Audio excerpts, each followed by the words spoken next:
কথায় আছে, সময়ের পূর্বে আর ভাগ্যের বেশি কেউ কিছুই পায় না। এবার এর মানে কি এটাই যে আপনি শুধুমাত্র সময়ের অপেক্ষা করবেন, সবকিছু নিজের ভাগ্যের ওপর আর কপালের ওপরে ছেড়ে দেবেন, নিজে কিছুই করবেন না? যদি আপনি এরকম করেন তাহলে আপনি একটা বস্তু অবশ্যই পাবেন: নিরাশা, অসফলতা। এবারে আপনি বলবেন, যদি সবকিছুই ভাগ্য আর সময়ের উপরে নির্ভরশীল হয় তাহলে আমরা কি বা করতে পারি? করতে পারেন চেষ্টা, পরিশ্রম। এই চেষ্টাই আপনার জীবনে সেই সময়কে আপনার কাছে টেনে নিয়ে আসে, সেই সময় যার অপেক্ষা আপনি করছেন। আর এই ভাগ্য তার সামনেই নত হয় যে সর্বদা পরিশ্রম করতে থাকে। রাধা রাধা। সংসারে সমস্ত জায়গায় এই ব্যবসা চলতে থাকে না। কারোর আসল চেহারা যদি জানতে হয় তাকে স্বাধীনতা দিয়ে দেখুন। যদি কারোর মনের শুদ্ধতা জানতে হয় তাহলে তাকে ঋণ দিন। যদি কারোর গুণ জানতে হয় তাহলে তার সাথে একসঙ্গে বসে ভোজন করুন। যদি কারোর ধৈর্যের পরীক্ষা নিতে হয় তাহলে তাকে তার প্রিয় কাজ করতে বারণ করে দেখুন। যদি কারোর ভালো দিক জানতে হয় তাহলে তার থেকে পরামর্শ নিয়ে দেখুন। এক অনুভূতির বদলে অন্য এক অনুভূতি বিনিময় করতে হয়। কিন্তু এই সংসারে একটাই এমন অনুভূতি আছে যেটা দেখার জন্য, যেটা পাওয়ার জন্য আপনাকেও ঠিক সেই অনুভূতিটাই দিতে হবে, আর সেটা হলো প্রেম। যদি কারোর ভালোবাসা দেখতে হয় তাহলে তাকে নিঃস্বার্থ ভালোবাসা দিন। যদি কারোর থেকে ভালোবাসা পেতে চান তাহলে তাকে নিঃস্বার্থ পরিশুদ্ধ ভালোবাসা দিন। রাধা রাধা। কর্ম। মানুষ সর্বদা কর্ম করতে থাকে, আর এই কর্মের জন্যই সে মান, সম্মান, ধন, প্রতিষ্ঠা লাভ করে। এবার মানুষ সবসময় চেষ্টা করে যাতে সে ভালো কর্ম করে যায়। তাহলে আপনাকে বলি, শুধু ভালো কর্ম করাই আবশ্যক নয়, তার থেকে বেশি জরুরি হলো এই খারাপ কর্মকে বোঝা আর তার থেকে দূরে থাকা। কারণ যখনই আপনি কোনো সঠিক কাজ করেন বা ভালো কাজ করেন, কেউ তা মনে রাখে না। কিন্তু এই সংসারে বিষয়টা হলো এরকম, আপনি একটা খারাপ কর্ম করুন আর সেটা সবার মনে থাকে। এই খারাপ কর্ম কাজলের এক কৌটোর মতো হয়। আপনি যতই চেষ্টা করুন বাঁচিয়ে ব্যবহার করার, কিন্তু এই কালিমা কোথাও না কোথাও অবশ্যই লেগে থাকে। সেই জন্য জীবনে ভালো কর্ম অবশ্যই করুন, কিন্তু তার থেকেও বেশি জরুরি হলো এই খারাপ কর্মের থেকে দূরত্ব বজায় রাখা, আর এটা অবশ্যই করবেন। রাধা রাধা। এই সংসারে প্রত্যেক ব্যক্তি বড় না কমতি থাকে তাদের চেষ্টায়, তাহলে কেন এরা পিছিয়ে পড়ে? এর উত্তর বড়ই সরল। এই সংসার আপনাদের বলি কিভাবে। আপনারা সকলে সংসারে মহান কাজ করতে চান, সেই মান, সেই সম্মান পেতে চান যা এর আগে কেউ কখনো পায়নি। কিন্তু আপনার সমস্যা এটাও যে এই কাজে সংসার আপনার সাথে থাকছে না। বড়ই অদ্ভুত ব্যাপার। দেখুন, ভুলে যান গোটা সংসারকে, জীবনে একা একা এগিয়ে চলুন। গঙ্গোত্রী থেকে যখন একটি জলের ফোঁটা বেরোয় তখন সেটা শুধু এক বিন্দু জল। তারপরে যখন সে তার যাত্রা শুরু করে অন্য জলের ফোঁটার সাথে মিশে, তখন সে স্রোতে পরিণত হয়, গঙ্গাতে পরিণত হয়। যদি আপনি জীবনে এগোতে চান তাহলে একলা এগোতে শিখুন, নির্ভীক হয়ে, সাহসের সাথে। ধনাত্মক চিন্তা নিয়ে জীবনে এগিয়ে চলুন, একা এগিয়ে চলুন, আর দেখবেন সেই মান, সেই সম্মান আপনার জন্যই অপেক্ষা করে আছে। রাধা রাধা। না, তারপর একজন জ্ঞানী ব্যক্তি ওনাকে বললেন যে আপনার জামা কাপড়ের যে রং, সেটা বিপদকে আমন্ত্রণ জানাচ্ছে। এই জামা কাপড়গুলিকে পাল্টে ফেলুন। উনি সেগুলো পাল্টে ফেললেন, তাও সমস্যার সমাধান হলো না। আবার একজন জ্ঞানী ব্যক্তি বললেন যে আপনার আশেপাশে যে মানুষজন রয়েছে, তারা এটা চায় না যে আপনি সফল হন, তারা আপনার ক্ষতি চায়। তাদের সাথে সমস্ত সম্পর্ক ভেঙে ফেলুন। তো উনি সম্পর্ক ভেঙে ফেললেন, কিন্তু তাতেও ওনার জীবনে কোনো পরিবর্তন এলো না। তার মানে তিনি বাড়ি পাল্টালেন, জামা কাপড় পাল্টালেন, সম্পর্ক পাল্টালেন, যেটা পাল্টালেন না তা হলো স্বভাব। এই যে স্বভাব, এটা অত্যন্ত গুরুত্বপূর্ণ।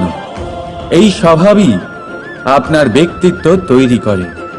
তাই নিজের স্বভাব শুধরে ফেলুন, তাতে ভালো পরিবর্তন আনুন, সব কিছু ভালোই হবে। রাধা রাধা।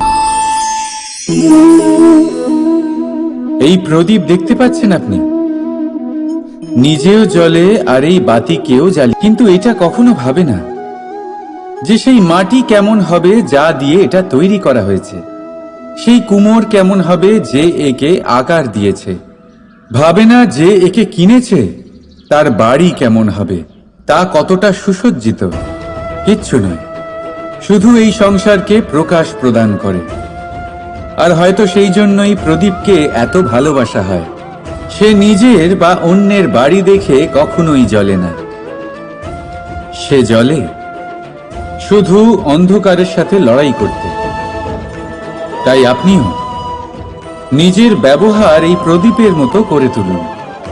নিজের পরিচয় সরিয়ে নিঃস্বার্থভাবে কর্ম করে যান, আর নিজের জন্য এক নতুন, এক বিশাল, এক অদ্ভুত পরিচয় তৈরি করুন। রাধা রাধা। আপনি নিশ্চয়ই দেখে থাকবেন যে প্রদীপের নিচে অন্ধকার থাকে। যে প্রদীপ সংসারকে আলোকিত করে, সেই প্রদীপের নিচেই অন্ধকার। এবারে অনেক মানুষ আছে যারা এই বিষয়টা এইভাবে দেখে যে ব্যক্তি নিজের সমস্যার সমাধান করতে পারে না, আর গোটা সংসারকে উপদেশ দেয়। কিন্তু এইটা দেখার আরো একটা দৃষ্টিভঙ্গি আছে, আর সেটা হচ্ছে যে স্বয়ং জ্বলে সংসারকে আলোকিত শুধু সেই করতে পারে যা রাধার বড়ই শীতল হয়। এই সংসারের পথপ্রদর্শক সেই হতে পারে, এই সংসারকে দিশা সেই দেখাতে পারে যার মধ্যে সন্তোষ আর ধৈর্য শক্তি আছে। এবারে দেখুন, এটা অত্যন্ত গুরুত্বপূর্ণ বিষয় যে বিবেক তখনই কাজ করে যখন মন শান্ত থাকে, যখন মন শীতল থাকে।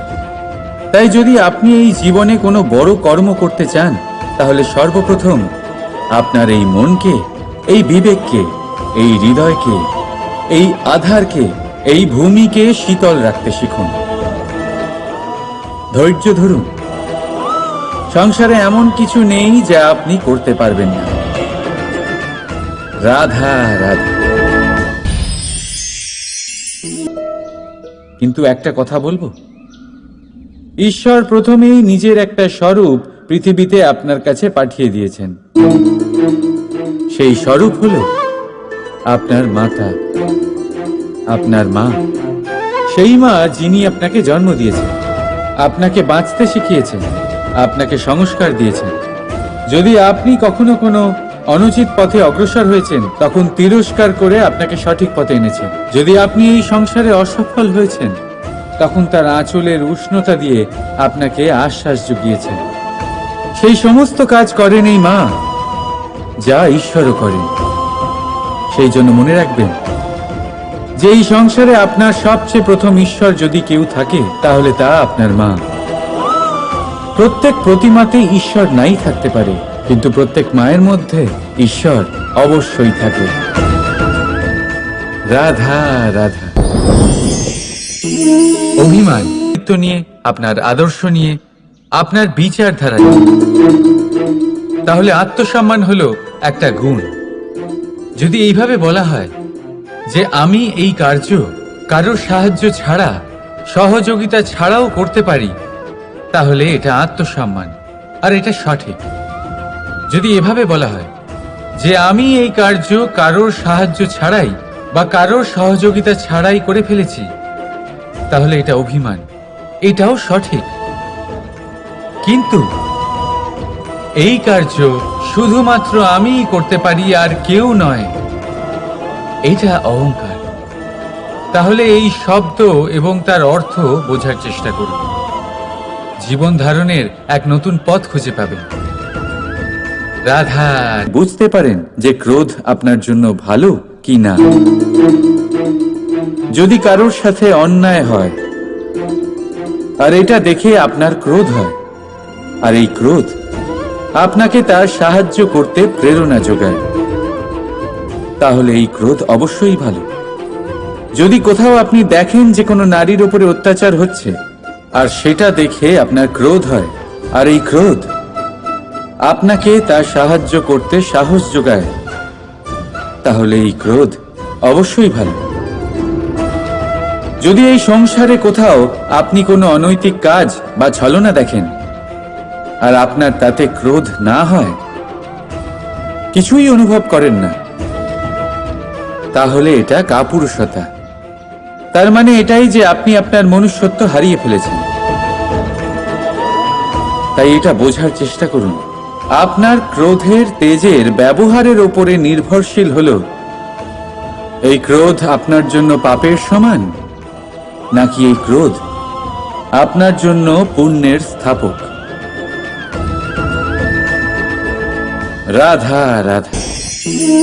মোহ কোনো বস্তুর উপরে থাকে তাহলে তা লালসা হয়ে যায়। মোহ কোনো বিশেষ ব্যক্তির উপরে হয়ে গেলে তা প্রেম নয়, আকর্ষণ হয়ে যায়। মোহ কোনো চাহিদার উপরে হয়ে গেলে তা বাসনা হয়ে যায়। মোহ বিজয়ের উপরে হয়ে গেলে তা কুণ্ঠা হয়ে যায়। মোহ নিজের সংস্কৃতির উপরে হলে আপনাকে সংস্কৃতির রক্ষক বানায়। যদি এই মোহ নিজের গুণের উপরে হয়, তাহলে সেই শিল্প দ্বারা আপনি এই সংসারে অদ্ভুত সব কাজ করতে পারবেন। এবারে এটা আপনার উপরে নির্ভরশীল যে এই মোহকে আপনি সৃজনের আধার বানাতে চাইবেন নাকি বিনাশের অস্ত্র বানাতে চাইবেন। ভেবে দেখুন, সিদ্ধান্ত আপনার। রাধা রাধা। এই লক্ষ্য আসলে কি? এই লক্ষ্য তাই যা আমরা পেতে চাই। এই সংসারে সুখী কে হয়? সুখী সেই যে তার লক্ষ্য পেয়ে গেছে। দুঃখী কে হয়? দুঃখী সেই যে তার লক্ষ্য এখনো পায়নি। এবারে প্রশ্ন এখন এটাই যে লক্ষ্য সবাই পেতে চায়, লক্ষ্য পাওয়ার জন্য সবাই প্রাণপণ চেষ্টাও করে, তাহলে সবাই তাদের লক্ষ্যে পৌঁছতে পারে না কেন? ঠিক আছে, কোথাও না কোথাও কিছু না কিছু কমতি থেকেই যায়, যাই বাধা থাক। আজকে আমি আপনাকে একটা উপায় বলবো এই লক্ষ্য পাওয়ার জন্য। একটা কাগজ নিন, তাতে একটা চিহ্ন বানান, সেটাই হবে আপনার লক্ষ্য। এবারে সেই লক্ষ্যে পৌঁছানোর একটা পথ বানান। এবারে এই যাত্রাকে ভিন্ন ভিন্ন ভাগে বিভাজন করে দিন। এবারে এটা হলো আপনার পরিকল্পনা। এবার এই পরিকল্পনা ক্রমানুসারে আপনি পালন করতে থাকুন, এটাই হবে আপনার চেষ্টা। এবার এইভাবে যদি আপনি চেষ্টা করতে থাকেন, যাই আপনার কল্পনা হোক না কেন, তা বাস্তব অবশ্যই হবে। তাহলে এই কল্পনাকে বাস্তবে রূপান্তরিত করুন। এইভাবেই নিজের পরিকল্পনা পালন করতে থাকুন। আপনার যাই কল্পনা থাকুক বা যাই লক্ষ্য থাকুক, তা বাস্তবে পরিণত হয়ে আপনার হাতে অবশ্যই আসবে। রাধা রাধা। প্রত্যেকের জন্য আলাদা আলাদা। কারোর জন্য এই সময় ভালো, আবার কারোর জন্য এই সময়ই খারাপ। এক্ষুনি এই মুহূর্তে কারোর মুখে সফলতার আলো রয়েছে, আবার কারোর মুখে অসফলতার নিরাশা। এটা কেন? কেন এই সময় কারোর জন্য শ্রেষ্ঠ, আবার কেন তা কাউকে নিরাশ করে? এটার উত্তর হলো আপনার চিন্তা, আপনার কর্ম। যেমন আপনার চিন্তাধারা তেমন আপনার কর্ম, আর তেমনই হবে আপনার এই সময়। আপনি জীবনে সুখ তখনই পাবেন যখন আপনি কারোর মুখে আশার আলো এনে দেবেন। আপনি আনন্দ তখনই পাবেন যখন আপনি কাউকে খুশি করবেন। হ্যাঁ, এটা ঠিক যে কাউকে খুশি করা সব সময় আপনার হাতে নেই, কিন্তু আপনার হাতে এটা অবশ্যই আছে যে আপনি কাউকে দুঃখ না দেন, কাউকে নিরাশ না করেন। আর কোনো ব্যক্তিকে দুঃখ না দেওয়ার এই চেষ্টাও আপনার কর্মই বটে। আর এই শুভ কর্মের ফল আপনাকে প্রকৃতি অবশ্যই দেবে। তাই মনে রাখবেন, ভালো সময় তারই আসে যে কখনো কারোর খারাপ চায় না। রাধা রাধা। লোকে বলে মানুষ নিজের ভবিষ্যৎ জন্ম থেকেই লিখিয়ে আনে, অর্থাৎ এখানে এই কপালে। ভাগ্য দেবতা আমাদের সমস্ত উত্থান, সমস্ত পতনের হিসেব সবটা লিখে দেন। কিন্তু কপালে কেন, পায়ে নয় কেন? যদি পায়ে লেখা হয় তাহলে আমরা পড়তে পারবো, যদি কপালে লেখা হয় আমরা ছাড়া বাকি সবাই পড়তে পারবে। এবারে আমাদের কপাল এখানে তাই প্রতিফলিত হয় যা আমাদের মস্তিষ্কে আছে, আর মস্তিষ্কে থাকে আমাদের ভাবনা। তাই এই ভাবনার ধনাত্মক হওয়া অত্যন্ত জরুরি। এতে বিকাশের জন্য স্থান রাখুন, এতে সবাইকে একসাথে নিয়ে চলার ভাবনা রাখুন। আর বিশ্বাস করুন, আপনার মস্তিষ্কের এই ভাবনা সাফল্য রূপে আপনার কপালে অবশ্যই লিখিত হবে, কারণ আপনার ভাবনাই সত্য হয়ে আপনার জীবনে আসে। রাধা রাধা। সে আপনার জীবনের সেই মুহূর্তই আছে যা আপনার হাতে আছে, অন্য কিছুই নয়। আপনার হাতে আছে আপনার কর্ম। যে জীবনে দুর্ভাগ্যে হতাশ হয় না, যে অসফলতার জন্য ভেঙে পড়ে না, সেই এই জীবনে বিজয়ী হয়। বলুন, যখন আপনার জীবনে কিছুই ছিল না, কি করেছিলেন? পরিশ্রম করেছিলেন, লড়াই করেছিলেন, আর সেই সব কিছু পেয়েছেন যা পেতে চেয়েছিলেন। তাহলে আজ সব পাওয়ার পর ভয় কিসের? সেই সব জিনিস কি আপনাকে পরিশ্রম করার থেকে আটকায়? না। সেই জন্য নিজের হাতের রেখায় কখনো নিজের পথ খুঁজবেন না, কারণ এই সংসারে যাদের হাতই নেই তারাও নিশ্চিতভাবে তাদের নিজের পথ নিজেই বানিয়ে নেয়। তাহলে আপনার কি নিয়ে চিন্তা? রাধা রাধা।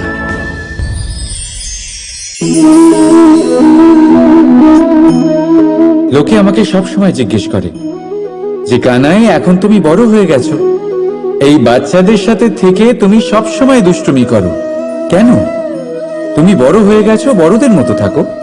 বেশিরভাগ লোকে এটা বুঝতে পারে না, ভাবে উনি তো ভগবান, ভগবানের মতো গম্ভীর নয় কেন? এবারে আমি কি করে বোঝাবো সবাইকে যে আমার ভগবান হওয়ার পিছনে যে সবচেয়ে বড় রহস্য কেই আসে? কারণ বাচ্চাদের থেকে বড় কোনো ভগবান হয় না। এবারে দেখুন না, পুরাণ আর বেদের কোনো জ্ঞান নেই ওদের, কিন্তু খুব ভালোভাবেই জানে যে একজন উদাস ব্যক্তির মন কি করে ভোলানো যায়, কি করে তাকে আনন্দ দেওয়া যায়। আর এই এক বিশাল ব্যাপার। কোনো ন্যায়, কোনো নীতির জ্ঞান নেই ওদের, কোনো ভেদাভেদ করতে জানে না। কিন্তু এটা অবশ্যই জানে একজন একা অজানা ব্যক্তিকে নিজের দলের সদস্য কি করে বানাতে হয়, কি করে তাকে আপন করতে হয়। আর এক বড় ব্যাপার, এই বাচ্চাদের থেকে অনেক কিছু শেখার আছে। তাই আপনারাও নিজেদের জীবনে গম্ভীর হওয়ার চেষ্টা কখনোই করবেন না, আর যদি করেন তাহলে এই সংসার খুবই নিরস লাগবে আপনার। আপনিও বাচ্চাদের মতো নিষ্পাপ থাকুন আর নিজেকে আনন্দে রাখুন। লাভ আর ক্ষতির ঊর্ধ্বে গিয়ে সম্পর্ককে দেখুন।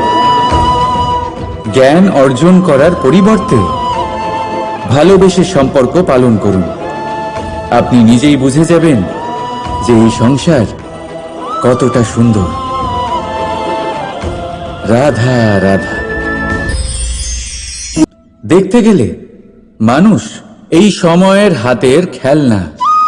কখনো আমাদের সময় ভালো হয়, আবার কখনো খারাপ। কেউ সময় আসার প্রতীক্ষা করে, আবার কেউ সময় যাওয়ার প্রতীক্ষা করে। কিন্তু এই সময় কারোর হাতে ধরা দেয় না। এই সময় যা কেউ দেখতে পায় না, এটা সবাইকে সবকিছু দেখিয়ে যায়। দেখিয়ে যায় যে আপনকে আর পরকে, আমাদের শুভাকাঙ্ক্ষীকে আর ক্ষতিকে চায়, আমাদের মিত্রকে আর আমাদের শত্রুকে। এই সময় আপনাকে দেখায় যে আপনি কতটা শক্তিশালী। সেই সময় আপনাকে দেখিয়ে যাবে আপনি কতটা দুর্বল। এই সময় সব কিছু দেখিয়ে যায়। তাই এই সময় যা এতটা শক্তিশালী, তা আমরা নষ্ট কেন করি? ভেবে দেখুন। এবারে উঠুন আর এই সময়ের সম্পূর্ণ ব্যবহার করুন।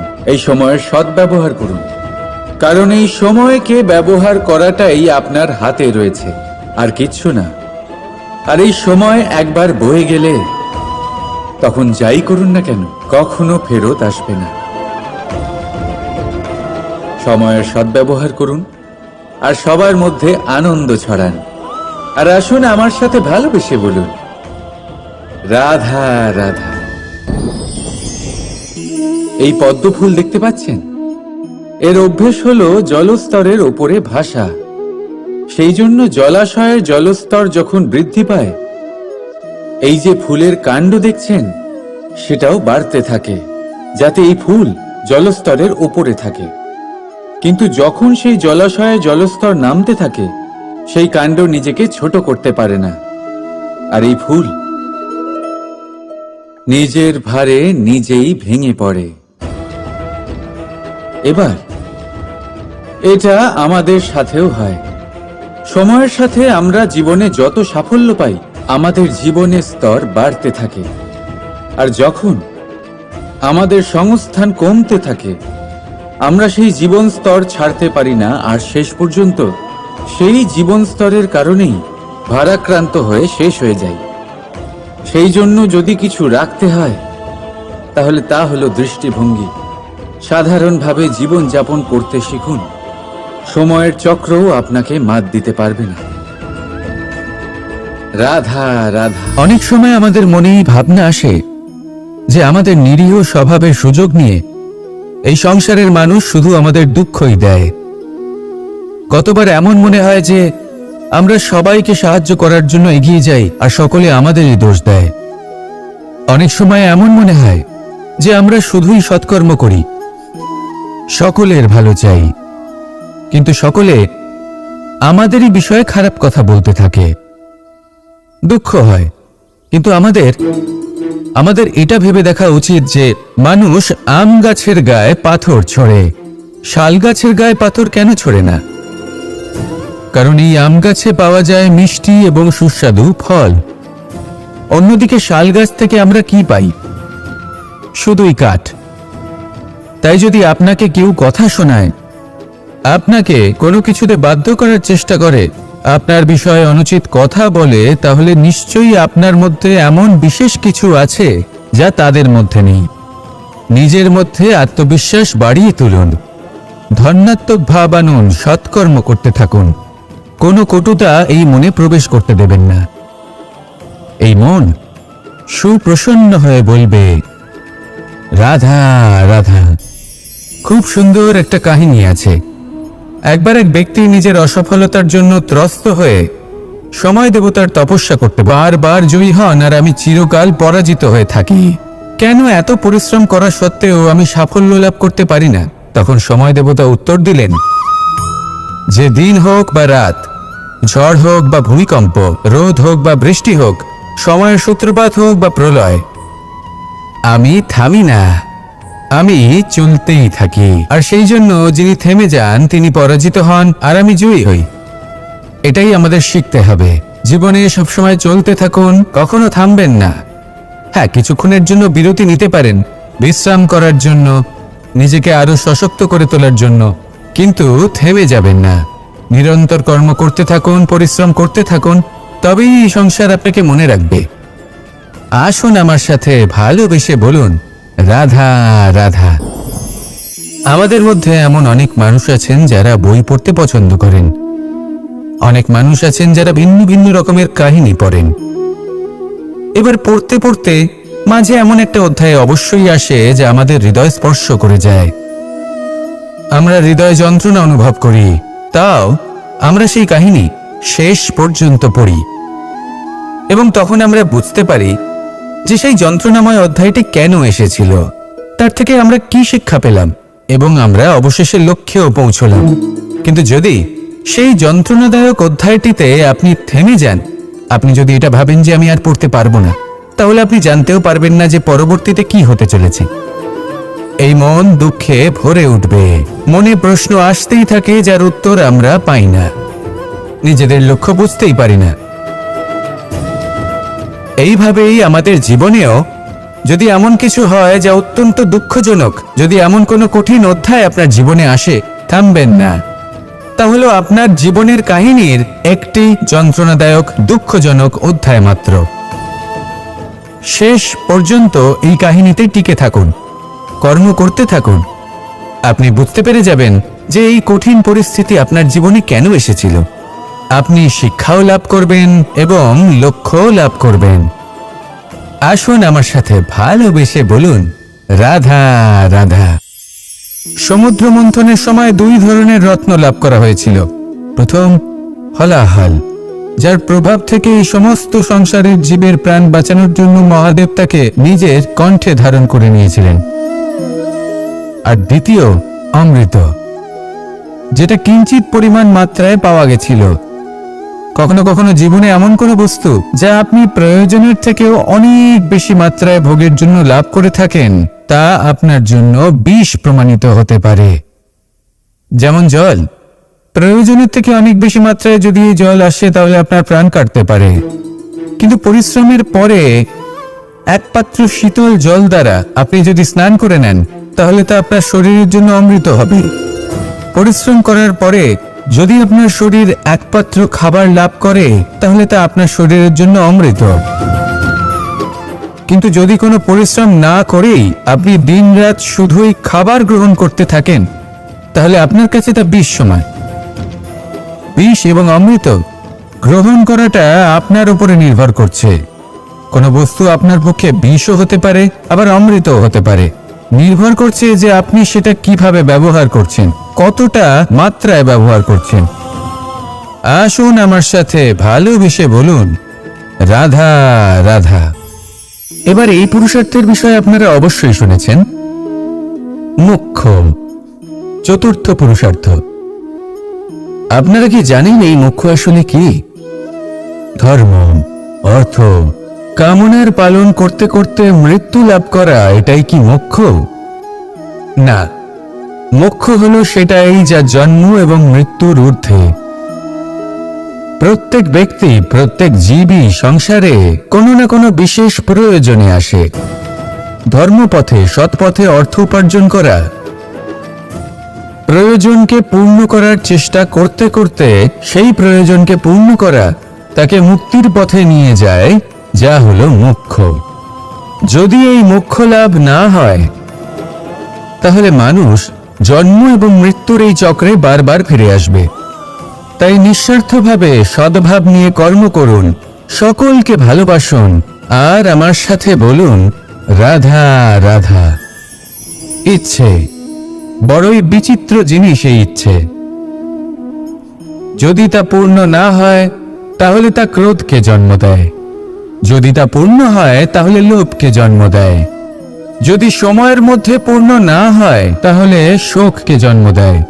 আর যদি সময়ের পূর্বেই পূর্ণ হয়ে যায় তাহলে অহংকারকে জন্ম দেয়। সকলের ইচ্ছে থাকে, আপনারও অবশ্যই থাকবে, তা অবশ্যই পূরণ করবেন। কিন্তু একটা কথা মনে রাখবেন, আপনার এই জীবন এটা কোনোভাবেই আপনার ইচ্ছে পূরণ করার মাধ্যম নয়। এ হলো ধৈর্য সাধনের এক মাধ্যম, নিয়ন্ত্রণ করার এক মাধ্যম।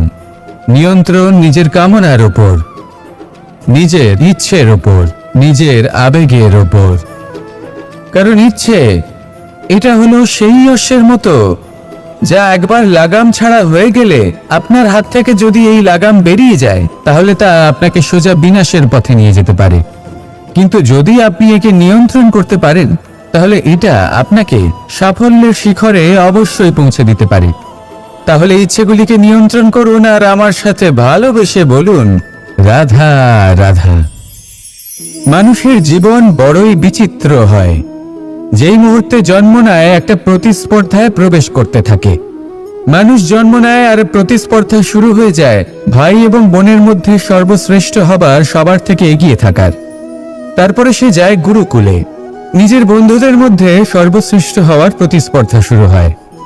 এবার সেখান থেকে বাইরে বেরিয়ে সংসার জীবনে প্রবেশ করে ধন উপার্জনের প্রতিস্পর্ধা শুরু হয়। তা সে যুদ্ধই হোক বা কলা হোক, এই প্রতিস্পর্ধা কখনোই আমাদের পিছু ছাড়ে না। তাই যদি প্রতিস্পর্ধা করতেই হয় তাহলে আমরা মানুষকে সাহায্য করার প্রতিস্পর্ধা কেন করব না? এমন এক প্রতিস্পর্ধা যাতে যে কেউ জিতুক বা যে কেউ হারুক না কেন, লাভ সকলের হবে।